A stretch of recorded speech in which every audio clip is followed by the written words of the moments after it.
Aloha, it's Dave Lawrence, and how you doing? I'm glad you're catching this. We're at the Republic, Honolulu's newest club, and Theory of a Deadman, one of the first big national bands to play here. We've had a few, but you're right in the very beginning. Tyler Connolly of the band joining me. Thank you very much for taking a moment. Aloha, mahalo, dude.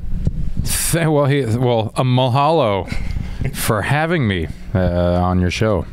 Yeah. It's good to have you here, and we did a nice phoner actually, which we featured on the air, and you in that revealed that you were going to be spending about a week here in the islands. How did your first week here in Hawaii go?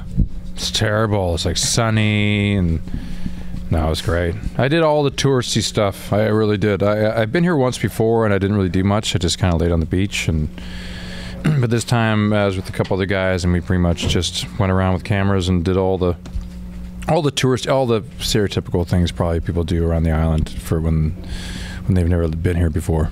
With your musical career, what's the most exotic place that the band has taken you so far? It's got to be Des Moines was one of them. Abilene, Texas. No, it would be here.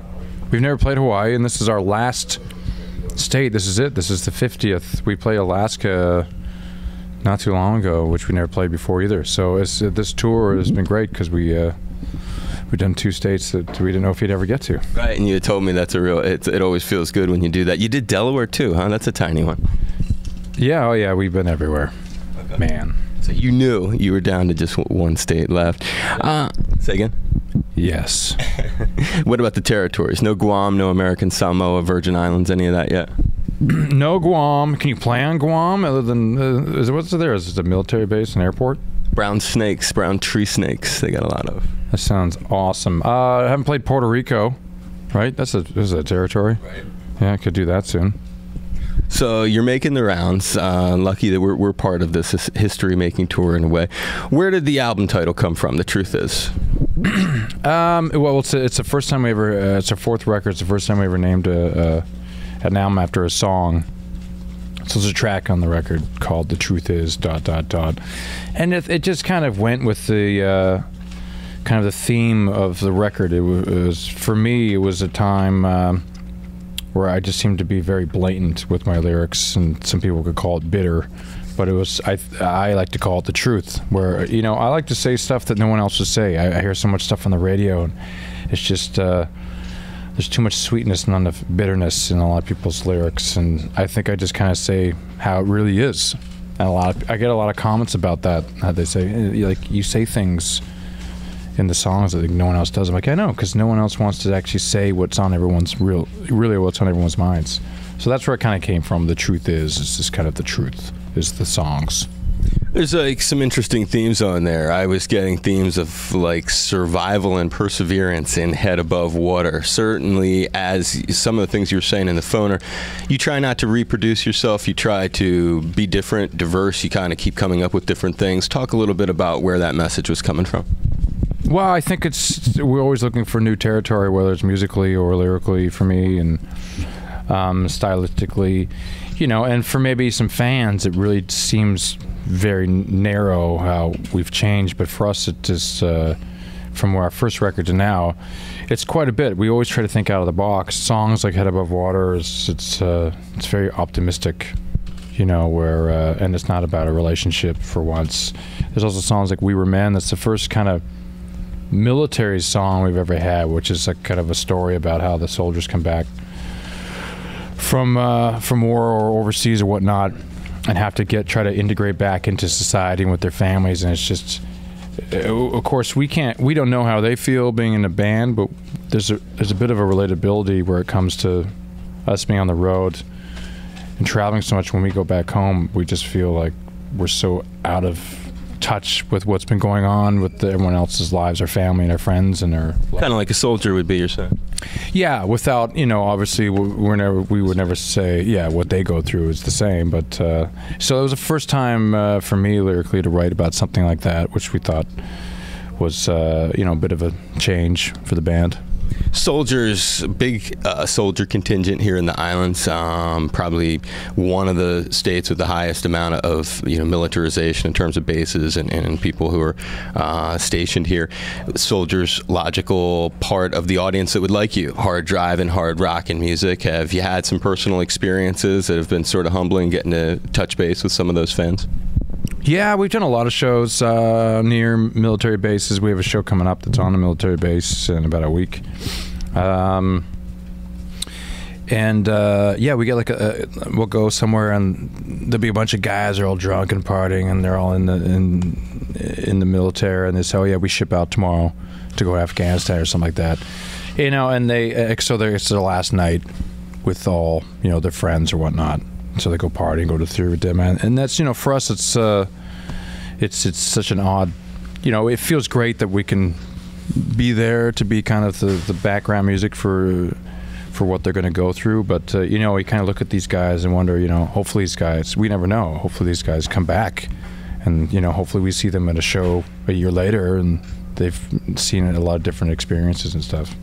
You've connected, I guess, a lot with American. It's kind of weird. You guys are a Canadian band, but it's a lot of American military, obviously, that are your fans. Yeah, I mean, it's cool. I mean, people are people. So, we sometimes will be in a situation where, no one really knows where we're from. I don't think they ever care. But like a fan will come up and be like, hey, where are you guys from? Anyways, we'll be like, oh, we're from Canada. They'll be like, Canada? And then you see them kind of think for a second. They're like, what? Really? They just don't even know. They don't, they just, which is for us, which is great because it kind of goes for the whole reason why we do it. The music is just for everybody, and we don't go on stage and be like, we're from Canada, we're going to sing about Canada hockey, and that's it.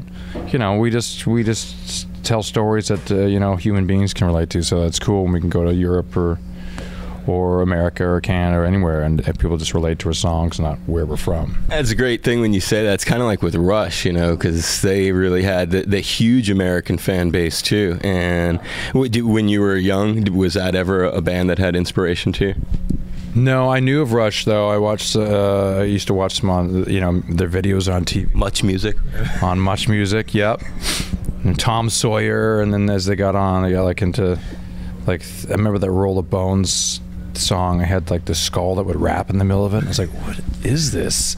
But funny enough, Rush is one of those bands that was not accepted in Canada, and they went to the States first and got a record deal there and became huge there. It's kind of ironic, one of those things, and it's kind of cool because I'm sure they didn't care. They just want to be accepted somewhere and wherever they can go where they got fans, When I was in college, I had this teacher, Donna Halper, and she was a communications teacher, obviously. She had been WMMS in Cleveland, I guess it was. She was the one who first broke those cats on the radio. Yeah, it was instrumental in the Rush success. That's cool. I know they just did that kind of a like a biopic or something on them. I haven't seen it yet, but it'd be interesting to see, because they've been around for, it's got to be close to 40 years, 35 years or something. Right, since the early 70s, 74, I think. There you go. It's almost 40 years. That the first record came out.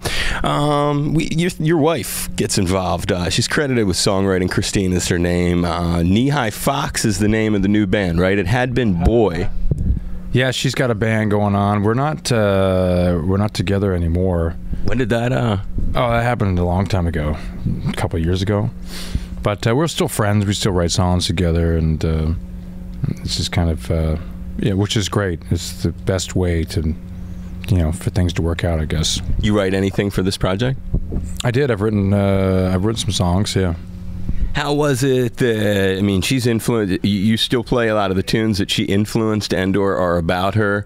Is that? I guess that's just the thing with rock. When you give a song a personal identity like that, you kind of got to live with it forever.